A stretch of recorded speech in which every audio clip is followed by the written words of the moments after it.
Bonjour à tous, heureux de vous retrouver pour un nouveau Quintet Flash. Ce sera sur l'hippodrome de Vincennes en nocturne ce vendredi à l'occasion du prix Diotima. On va évoluer sur 2100 mètres. Attention, ce sera la grande et petite piste, bien évidemment un départ à l'Autostar, 9 par ligne et sans plus attendre nos bases qui semblent assez solides au papier. Avec le 3 extra du château qui vient de faire belle impression à Anguin, la vitesse ne lui fait pas défaut. L'engagement est vraiment idéal avec le 3 derrière la voiture. Je pense qu'il devrait pouvoir le faire de bout en bout. Attention au 14.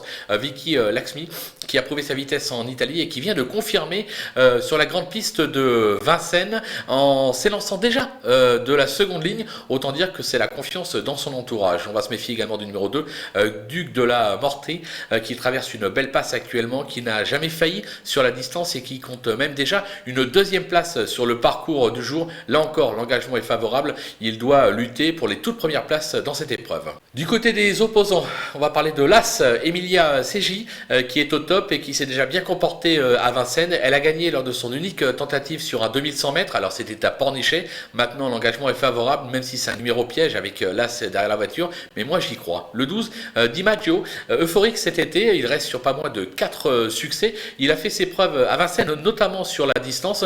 Sur sa lancée, il peut encore jouer un bon rôle, même si je pense qu'il est barré pour la victoire. Attention, 11, Domingo Delou, qui n'est jamais à l'abri d'une bêtise.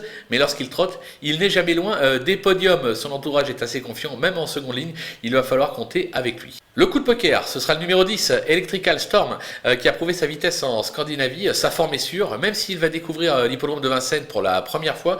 Je pense que d'entrée de jeu, il est capable de s'y révéler. Attention à lui. Du côté des outsiders, le numéro 16, Rocky Tilly, qui est au top de sa forme et s'est classé 5e lors de son unique tentative sur un 2100 mètres sur la grande piste de Vincennes. Même s'il est mal garé, on va dire, derrière la voiture, je m'en méfie. Le numéro 5, Early Dream, qui n'a pas convaincu ces derniers temps, mais c'est souvent bien comporté sur cette piste.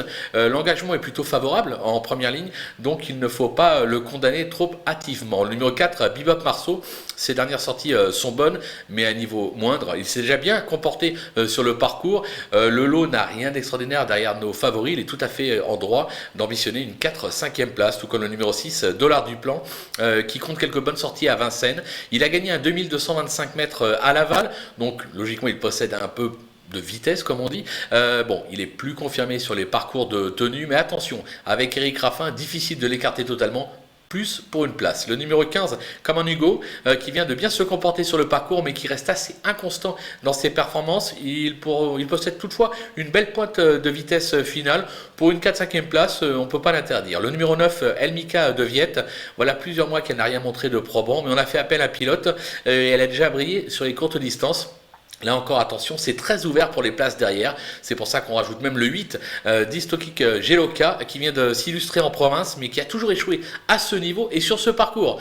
Elle est en première ligne, il est en première ligne, pardon, mais avec le 8, c'est un peu un numéro piège, pas facile, il va falloir faire le tour, raison pour laquelle je l'ai gardé, mais j'y crois pas plus que cela, c'est vraiment en bout de piste. On conclut avec les délaissés, il en reste 2. Le 7, D de Bellway, qui a surtout brillé sur herbe ces derniers temps, ça se complique sur dur. Même en tête, je pense qu'il est impossible de l'imaginer à l'arrivée d'une telle épreuve. Je prends des risques, mais il faut en prendre. Le 13, Candido Gess, qui alterne le bon et le moins bon, mais exclusivement en province.